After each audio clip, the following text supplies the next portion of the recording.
A paz do Senhor, queridos irmãos. Aqui é o irmão Eustáquio. Hoje estudaremos a lição de número 3, com o título Eleição e Predestinação. Texto áureo.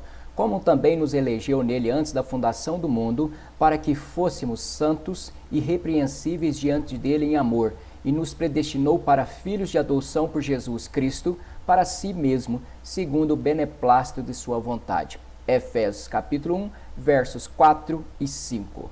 Verdade prática. Segundo a sua presciência, Deus elegeu e predestinou para a salvação os que creriam e preservariam na fé em Cristo Jesus. Leitura bíblica em classes. Efésios capítulo 1, verso 4 ao 12.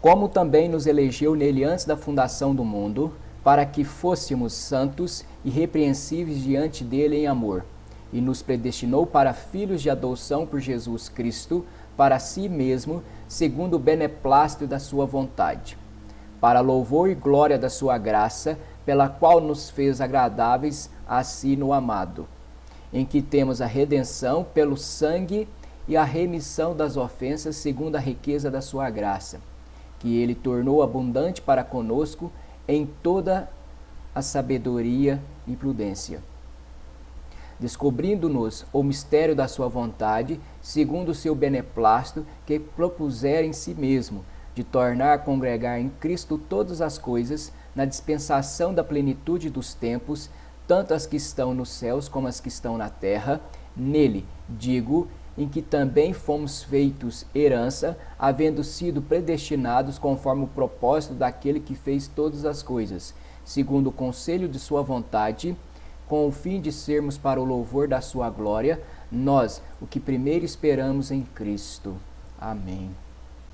Objetivo geral da lição: informar que Deus soube de antemão, por meio da sua presciência, quais pessoas creriam em que, em Cristo, seria predestinadas a receber bênçãos espirituais. Objetivos específicos. Primeiro, esclarecer a diferença bíblica entre eleição e predestinação. Segundo, explicar como ocorreu a eleição divina desde antes da fundação do mundo.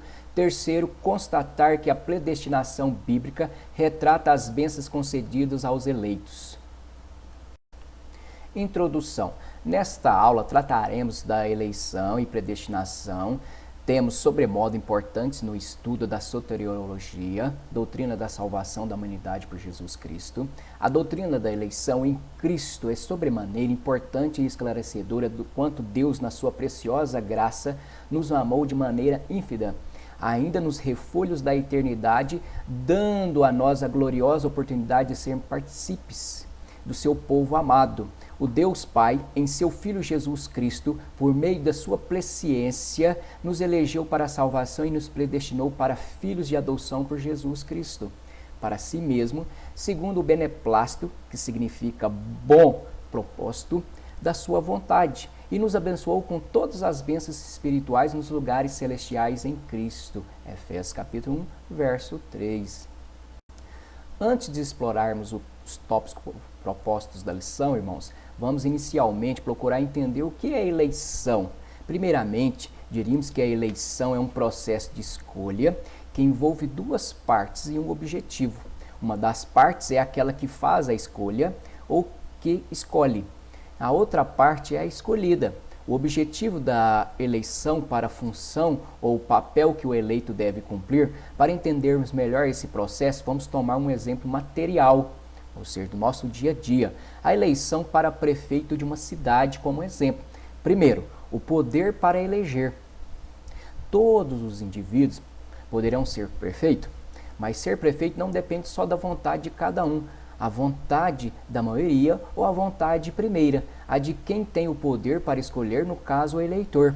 No plano espiritual, Deus é quem escolhe, e é Ele quem elege ou escolhe, conforme o Senhor Jesus afirmou aos seus discípulos: não me escolheste vós a mim, mas eu vos escolhi a vós e nomeei, lá em João capítulo 15, verso 16. No processo da salvação, também a escolha é de Deus, como também nos elegeu nele antes da fundação do mundo, para que fôssemos santos e irrepreensíveis diante dele em amor. Efésios capítulo 1, verso 4.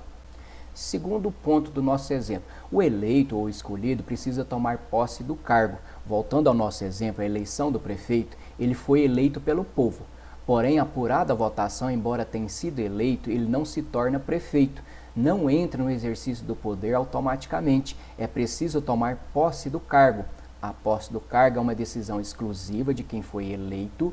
Compete a ele tomar posse ou não. Porém, enquanto não tomar posse, não entra no exercício dos seus direitos. Nem todos os eleitos tomam posse do cargo para o qual foram eleitos. Na história da nossa república, temos dois exemplos. Primeiro, Francisco de Paula Rodrigo Alves foi eleito pela segunda vez em 1º de março de 1918. Acometido pela gripe espanhola, não pôde tomar posse no dia 15 de novembro de 1918. Faleceu mês depois, em janeiro de 1919. Segundo, Tancredo Neves. Ele foi eleito presidente da República, mas nunca foi presidente, pois faleceu antes de tomar posse em 21 de abril de 1985. No plano espiritual e bíblico, acontece o mesmo com as pessoas. Foram eleitos por Deus, Deus elegeu todos os seres humanos para a salvação. Vamos observar o que a palavra nos fala em 1 Timóteo capítulo 2, verso 4 ao 6. Quer que todos os homens se salvem e venham ao conhecimento da verdade, porque há um só Deus e um só mediador entre Deus e os homens, Jesus Cristo, homem, o qual se deu a si mesmo em preço da redenção por todos para servir de testemunho ao seu tempo. Da mesma forma, muitos morreram sem tomar posse da sua salvação, irmãos. Terceiro ponto da nossa analogia. Somente a autoridade constituída pode dar a posse do eleito, e somente no lugar determinado. Não é o eleitor que dá posse ao eleito. De acordo com a lei, existe um lugar e uma autoridade constituída que tem o poder de conferir a posse ao eleito. É o juiz eleitoral, e é este que tem a competência para conferir o diploma que vai garantir a posse e o exercício do poder do cargo. Assim, quer por ignorância, quer por desobediência voluntária, tomar posse num outro lugar de sua preferência pessoal e perante uma outra autoridade qualquer, embora tenha sido eleito e escolhido, sua posse não terá valor legal, seu diploma é falso, seus atos administrativos serão nulos. E ele responderá perante a lei pelos seus erros. Para tomar posse é preciso entrar pela porta certa. No plano espiritual e bíblico, o eleito precisa tomar posse no lugar certo e perante a autoridade legalmente constituída. O lugar certo, irmãos, é o Calvário. Deus, na sua soberania, amor e graça, elegeu todos os seres humanos sem distinção para a salvação. Quer que todos os homens se salvam. Vejamos isso lá em 1 Timóteo capítulo 2, verso 4 e João 3,16. Porém, ele pré-estabeleceu um único lugar onde a pessoa poderia tomar posse da sua salvação, o Calvário. A autoridade certa é Jesus Cristo. Esse é o único que tem a competência para conferir ao homem o diploma da posse da salvação. Atos capítulo 4, verso 12. A posse do eleito não é automática e nem obrigatória. Ela exige o exercício e a manifestação da vontade, indo ao lugar determinado, comparecendo perante a autoridade competente. No plano salvífico, em respeito ao livre-arbítrio, Deus deixou ao ser humano, ao eleito, a decisão de ir ou não ao Calvário, e ali aos pés da cruz receber de Jesus e este crucificado o competente diploma que lhe garantirá a posse da sua salvação. Quem crer será salvo, mas quem não crer será condenado. E é certo que muita gente, por ignorância ou mesmo desobediência, está procurando tomar posse, irmãos, em lugares errados e recebendo diplomas em falsos de quem não foi credenciados por Deus. Jesus é o único que pode conferir o diploma verdadeiro. Foi o que disse o apóstolo Pedro, e em nenhum outro há salvação, porque também debaixo do céu nenhum outro nome há, dado entre os homens, pelo qual devamos ser salvos. Atos capítulo 4, verso 12. Quarto ponto da nossa analogia. O eleito recebe o penhor ou a garantia para o exercício do cargo. Quando o eleito comparece ao lugar determinado e perante a autoridade competente, esta autoridade lhe entrega o seu diploma de posse. Esse diploma é a garantia ou penhor de que pode exercer o cargo para qual foi escolhido. No plano espiritual, também há um penhor ou garantia, o Espírito Santo. O apóstolo Paulo é quem diz: e tendo também crido, fostes selados com o Espírito Santo da promessa, o qual é o penhor da nossa herança para a redenção da promessa de Deus, para o louvor da sua glória. Efésios capítulo 1, verso 14. Quinto e último ponto da nossa analogia. O objetivo da eleição, o exercício do cargo. No plano político, o homem precisa saber para que foi eleito. Assim, não exercendo com dignidade e eficiência o seu cargo, estará atraindo a confiança de quem o elegeu. No plano espiritual ou bíblico, a palavra de Deus diz: como também nos elegeu nele antes da fundação do mundo, para que fôssemos santos e irrepreensíveis diante dele em amor. Ao que parece, está bem claro o objetivo da nossa eleição e qual é o desejo daquele que nos elegeu. Sabendo que quando o eleito se corrompe, quando desvia das suas funções, pode ser punido até perder o cargo. Assim acontece também no plano espiritual. Exorta o apóstolo Paulo: não erreis nem os devassos, nem os idólatras, nem os adúlteros, nem os afeminados, nem os sodomitas, nem os ladrões, nem os avarentos, nem os bêbados, nem os maldizentes, nem os roubadores herdarão o reino de Deus. 1 Coríntios capítulo 6, versos 9 e 10. Eu espero que os irmãos tenham entendido o que é eleição. Então trataremos a seguir os tópicos propostos para esta aula. Tópico 1. Eleitos para uma vida santa e irrepreensível, como também nos elegeu nele antes da fundação do mundo, para que fôssemos santos e irrepreensíveis diante dele em caridade. Efésios capítulo 1, verso 4. Subtópico 1. A eleição divina. Antes que houvesse o mundo, nos refolhos da eternidade, Deus nos elegeu em Cristo, como também nos elegeu nele antes da fundação do mundo. Portanto, Deus planejou a nossa salvação antes de lançar os fundamentos da terra. Antes que houvesse os céus e a terra, Deus já havia, irmãos, nos elegido em Cristo para a salvação, antes dos tempos eternos, 2 Timóteo 1,9. Desde o princípio, 2 Tessalonicenses 2,13, nos elegeu. Escolher pecadores para serem salvos em Cristo Jesus foi um ato de misericórdia e soberania de Deus.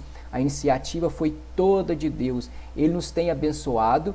Deus nos elegeu, escolheu para si, de acordo com o termo grego. Escolher pecadores para serem salvos em Cristo Jesus foi um ato misericordioso e soberano de Deus. A iniciativa foi toda de Deus. Ele nos tem abençoado, Ele nos elegeu, Ele nos predestinou para filhos de adoção por Jesus Cristo, para o louvor e a glória da sua graça.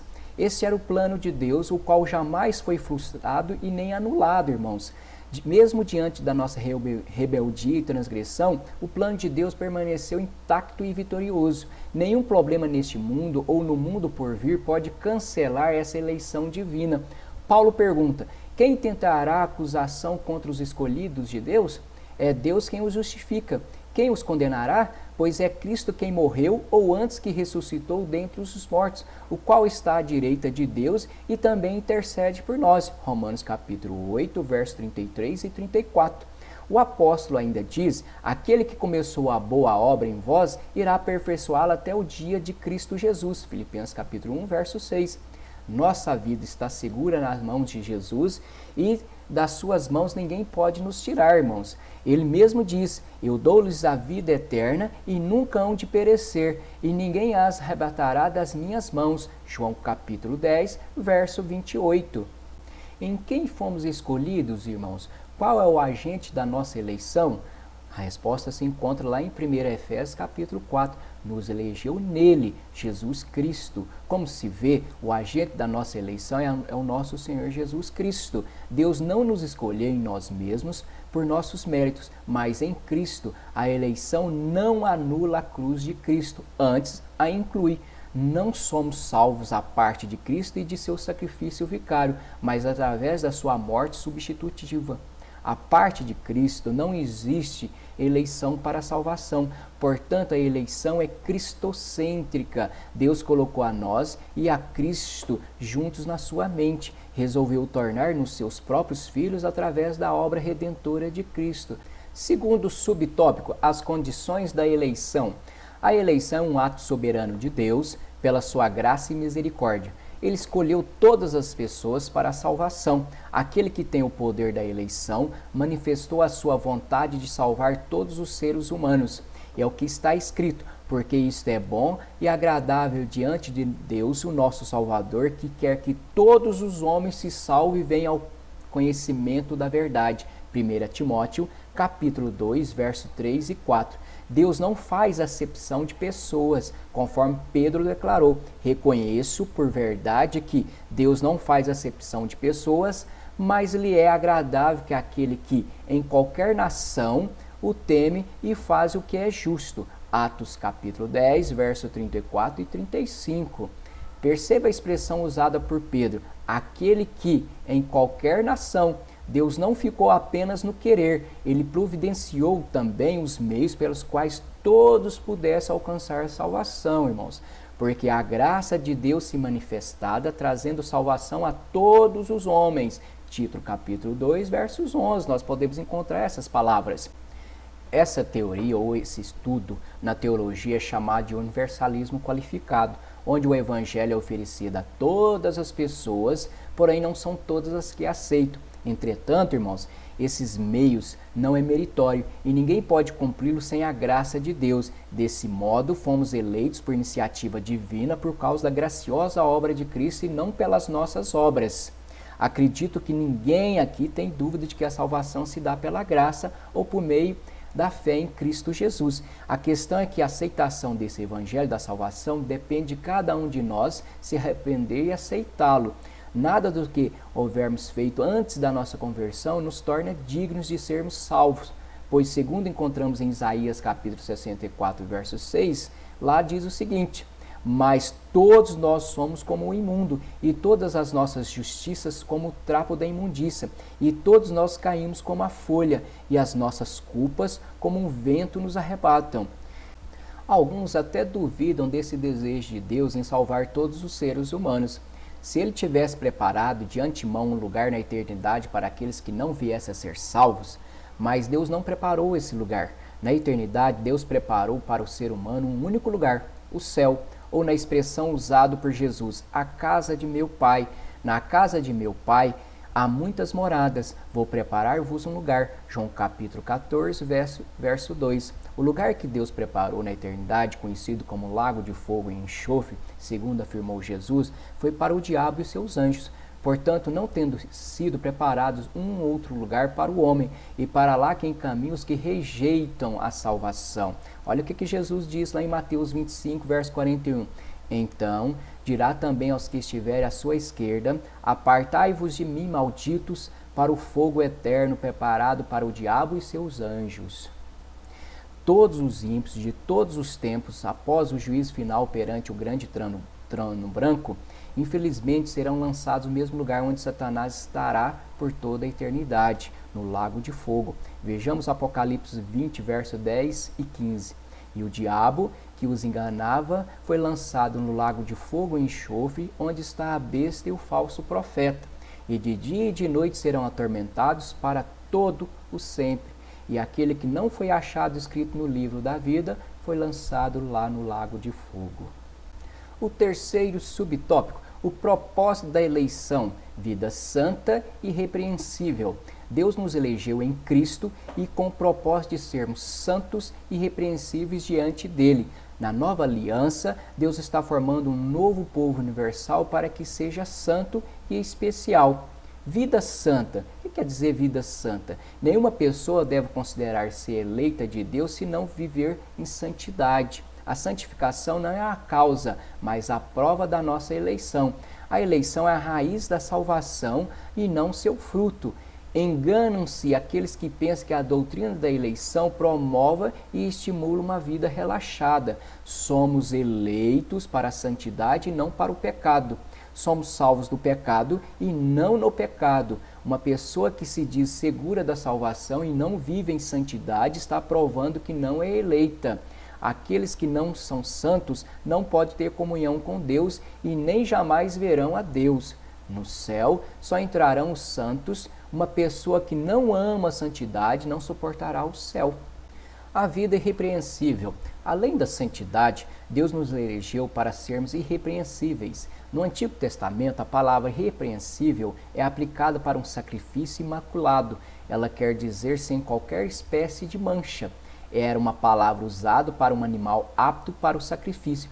William Barclay afirma que a palavra irrepreensível, amomonos, concebe toda a vida e todo o homem como uma oferenda a Deus. Cada parte da nossa vida, nosso trabalho, nosso lazer, nossa vida familiar, nossas relações pessoais, deve fazer parte da nossa oferenda a Deus.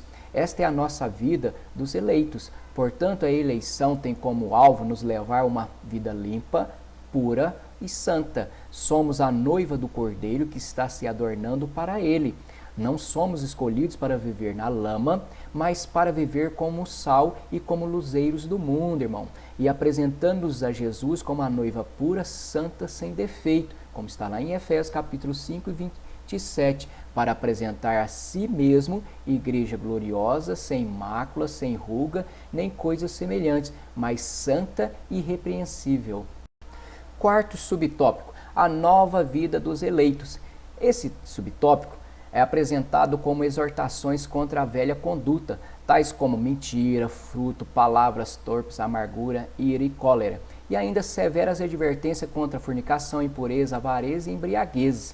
A finalidade é apresentar a Deus uma igreja gloriosa, sem mácula, sem ruga, mas santa e irrepreensível. A carta aos Efésios tem muitas exortações a respeito de se tornar uma nova criatura em Cristo Jesus. Iremos estudar mais detalhadamente cada aspecto dessa nova vida nas lições posteriores. Não obstante, somente o Espírito Santo capacita o crente para esse novo estilo de vida. Essa capacitação do crente pelo Espírito Santo se dá de pelo menos em duas formas, irmãos. O Consolador nos ajuda no desenvolvimento do fruto do Espírito, lembrando, não dos frutos, é do fruto e suas virtudes, tá, irmãos? Encontramos essas virtudes lá em Gálatas, capítulo 5, versos 22 e 25. É no singular que nós lemos, o fruto. E também quando permitimos que o Espírito Santo dirija as nossas vidas, isto é, nos indique qual decisão tomar. Vejamos o que diz lá em Romanos capítulo 8, verso 14. Porque todos os que são guiados pelo Espírito de Deus, esses são filhos de Deus. Trata-se, portanto, de um processo contínuo de santificação até a glorificação final no dia de Cristo. 2 Coríntios capítulo 3, verso 18. Esse processo de santificação, irmãos, está ligado ao nosso trabalho contínuo de crescimento espiritual, de modo a que nós nos pareçamos cada vez mais com Cristo Jesus, o nosso alvo, conforme diz Paulo em Filipenses 3,13. Irmãos, quanto a mim, não julgo que haja alcançado, mas uma coisa eu faço, e é que, esquecendo-me das coisas que atrás ficam e avançando para as que as coisas estão diante de mim, prossigo para o alvo, pelo prêmio da soberania e vocação de Deus em Cristo Jesus. Amém. Tópico 2. Predestinados para filhos de adoção. E nos predestinou para filhos de adoção por Jesus Cristo para si mesmo, segundo o beneplácito da sua vontade. Efésios capítulo 1, verso 5. A bênção da eleição, da predestinação e da adoção são bênçãos que nos animam, que nos motivam a louvar a Deus. Um dia olharemos a face do Senhor, porque Ele nos elegeu para si mesmo, irmãos. Nos predestinou e nos adotou como filhos. A sua divina graça e infinito amor nos proporcionou a isso. Por isso devemos tributar-lhe toda a glória por esta nossa posição em Cristo Jesus. Subtópico 1. A predestinação. A palavra predestinar significa destinar com antecipação, ou seja, significa determinar o futuro e se aplica ao propósito de Deus incluso na eleição da igreja em Cristo. A predestinação abrange o que acontecerá a todos os que integram a Universal Assembleia e a Igreja dos Primogênitos, que estão inscritos nos céus. Hebreus capítulo 12, verso 23. Concordo com o comentarista do estudo sobre a eleição e a predestinação na Bíblia de Estudo Pentecostal, o qual afirma que, assim como a eleição, a predestinação refere-se ao corpo coletivo de Cristo, isto é, a verdadeira igreja, e abrange indivíduos somente inclusos nesse corpo mediante a fé viva em Cristo. Algumas referências: Efésios capítulo 1, verso 5, verso 7, verso 13, Atos dos Apóstolos, capítulo 2, verso 38, capítulo 16. Deus predestina os seus eleitos a serem justificados, glorificados, conformados à imagem do Filho, santos e inculpáveis, adotados como filhos, redimidos, participantes de uma herança, para o louvor da sua glória, participantes do Espírito Santo e criados em Cristo Jesus para as boas obras. Subtópico 2. Filhos por adoção. Paulo é o único escritor do Novo Testamento que emprega o termo adoção. Romanos capítulo 8, verso 15 e Gálatas capítulo 4, verso 5 e Efésios capítulo 1, verso 5. Essa prática não fazia parte do sistema legal judaico, mas era comum entre os romanos e perfeitamente conhecido entre os gregos. Assim, o apóstolo enfatiza que foi agradável a Deus inserir no plano da salvação a adoção dos eleitos como filhos, segundo o beneplácito da sua vontade. Deus, nos refolhos da eternidade, elegeu a sua igreja e todos aqueles que fazem parte dela foram predestinados para filhos de adoção por Jesus Cristo. Aos membros da sua eleita igreja, Deus destinou aos seres membros da sua própria família a eleição da graça outorga a nós e não apenas um novo nome, um novo status legal e uma nova relação familiar, mas também uma nova imagem, a imagem de Cristo. O interesse divino é que sejamos transformados à imagem de Jesus Cristo e retratos vivos dele. Terceiro subtópico, os privilégios da adoção. Ser filho de Deus é um privilégio superlativo, pois dantes éramos apenas escravos, perdidos para sempre, destituídos da glória de Deus.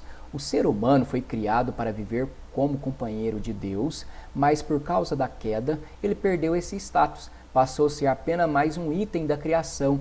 Não havia nenhum benefício para o ser humano. Sua situação era caótica e tenebrosa.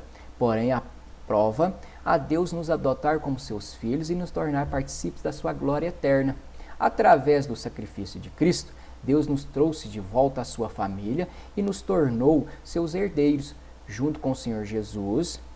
E se nos somos filhos, somos logo herdeiros também, herdeiros de Deus e co-herdeiros de Cristo, afirma a carta aos Romanos 8, verso 17. Sobre a lei romana, os filhos adotados tinham os mesmos direitos e privilégios dos filhos biológicos, mesmo que tivessem sido escravos. Os filhos adotados tornavam-se herdeiros plenos em suas novas famílias. Paulo usou esse termo para mostrar a força e a permanência do relacionamento dos crentes com Deus. Esta adoção ocorre através de Jesus Cristo, pois somente o seu sacrifício em nosso favor nos permite receber o que Deus pretendia para nós. Somos filhos de Deus, recebemos um novo nome, uma nova herança. Deus nos escolheu para vivermos como filhos amados. O próprio Espírito Santo dá testemunho ao nosso espírito de que somos filhos de Deus. Romanos 8, verso 16. A todos quantos receberem Deus, lhes o poder de serem feitos filhos de Deus, aos que creem no seu nome. João capítulo 1, verso 12. Deus nos elegeu em Cristo numa eternidade passada e nos deu a condição de filho agora, como um bem presente, mas esse bem presente, isto é, a nossa adoção de filhos, implica também responsabilidade, pois o Pai Celestial não mina seus filhos. Pelo contrário, Ele nos disciplina para o nosso bem, para que participemos de sua santidade. Hebreus capítulo 12, verso 10. Veja que as duas afirmações de Paulo são paralelas. Em Efésios 1,4, nos elegeu nele para que fôssemos santos. Em Efésios capítulo 1, verso 5, ele nos predestinou para filhos de adoção. Como afirma John Stott, é inconcebível que desfrutemos de um relacionamento com Deus como filhos sem aceitarmos a obrigação de imitar o Pai e cultivar a semelhança entre os membros da família.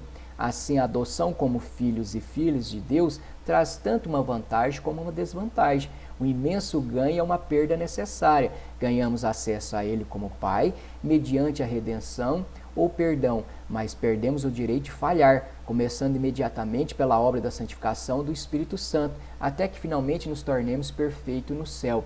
O que parece unir o privilégio à responsabilidade que nossa adoção implica é a expressão em sua presença, ou diante dele, pois viver na presença consciente do Pai Celestial é tanto um privilégio imensurável quanto um desafio constante de agradar a Ele.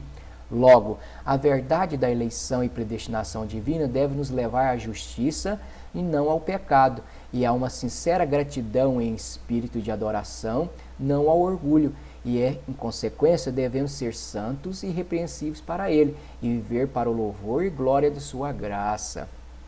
Terceiro tópico, a sublimidade do propósito divino na predestinação. A predestinação é um ato resoluto da graça e do amor de Deus, irmãos.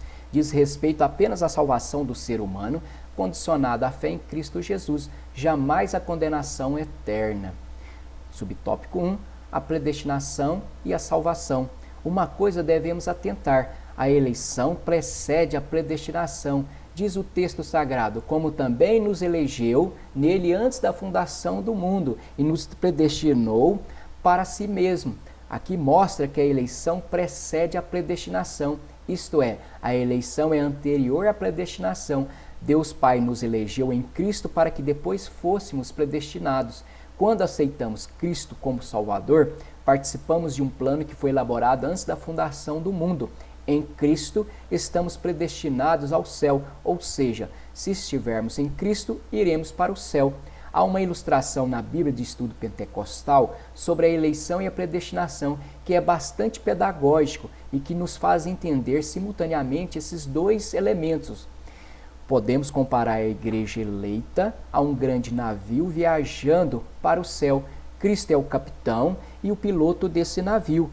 Todos os que desejam estar nesse navio eleito podem fazê-lo mediante fé viva em Cristo. Enquanto permanecerem no navio, acompanhando seu capitão, estarão entre os eleitos. Caso alguém abandone esse navio, seu capitão deixará de ser eleito e todos os que estão dentro do navio estão predestinados a serem salvos. Deus convida a todos a entrar a bordo do navio eleito mediante Jesus Cristo. Quem aceitar o convite e entrar será salvo. Quem rejeitar será condenado. Vejamos Marcos capítulo 16, verso 16. Quem crer e for batizado será salvo, mas quem não crer será condenado. E aqui a gente abre um parênteses para falar um pouquinho sobre a predestinação fatalista. Esta não tem apoio nas escrituras sagradas. O que significa fatalista ou predestinação fatalista? É a doutrina que ensina que Deus já fez escolhas antecipadas de quem vai para o céu e de quem vai para o inferno. Vejamos, irmãos, imagina que você tenha 2 filhos bebês, e aí você fala, esse será ruim no futuro e esse aqui será bem. Então está colocando como se Deus fosse culpado para os destinos de alguns e o destino de outros. Tá, irmãos? Cuidado com esse ensino. Observe que todas as vezes, irmãos, aqui eu vou chamar a atenção de novos textos, olha só. Observe que todas as vezes no Novo Testamento, onde há a palavra predestinação, os pronomes, os substantivos e os verbos estão sempre no plural na Bíblia. Não iremos encontrar uma passagem singular. Vejamos alguns exemplos. Efésios capítulo 1, versos 4 e 5.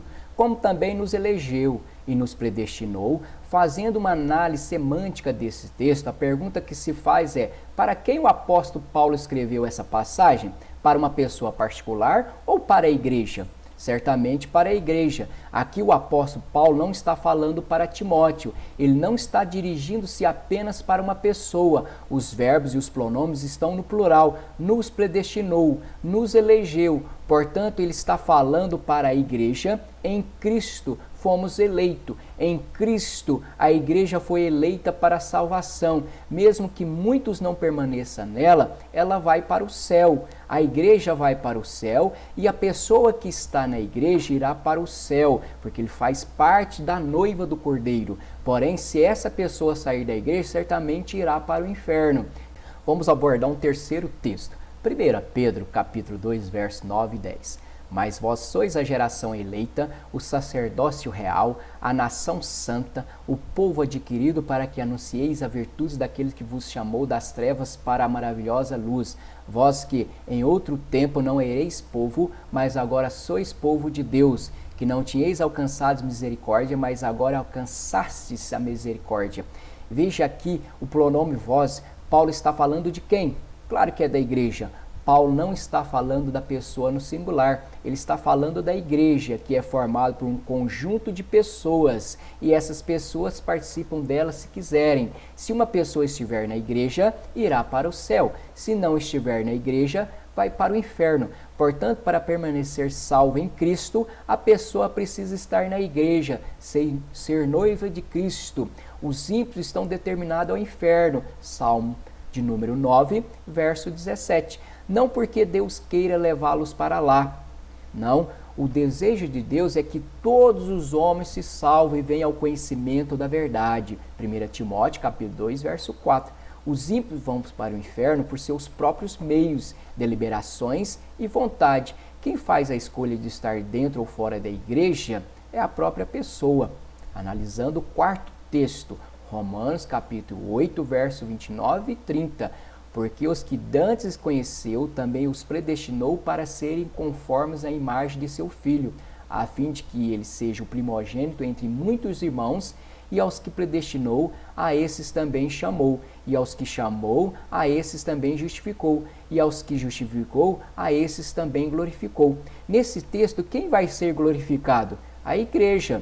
Portanto, o apóstolo está falando da igreja. O emprego está no plural. Se Paulo fosse o grande teólogo da predestinação fatalista, conforme alguns liberais e os que são adeptos dessa falaciosa corrente doutrinária, então quando Paulo fosse tratar dele mesmo, ele teria que se tratar como já eleito e predestinado. Não é verdade, irmãos? Se Paulo fosse mesmo o grande teólogo da predestinação fatalista, de que o homem já nasceu destinado a ir para o céu ou para o inferno, então quando ele tivesse tratado de si próprio, teria falado conjugando que já estaria garantida a sua salvação, certo? Veja o que ele falou de si próprio em Filipenses capítulo 3, verso 13 e 14. Irmãos, quanto a mim, não julgo que eu haja alcançado, mas a coisa faço é que, esquecendo-me das coisas que atrás ficam e avançando para as que estão diante de mim, prossigo para o alvo pelo prêmio da soberania e vocação de Deus em Cristo Jesus. Se Paulo acreditasse numa predestinação fatalista, isto é, que o céu já estava garantido, ele deveria ter dito assim: irmãos, quanto a mim já alcancei a salvação, prossigo para aquilo que já foi determinado para mim. E era assim que ele deveria ter dito, mas observa atentamente que não foi isto que ele disse. Quanto a mim, não julgo que haja alcançado.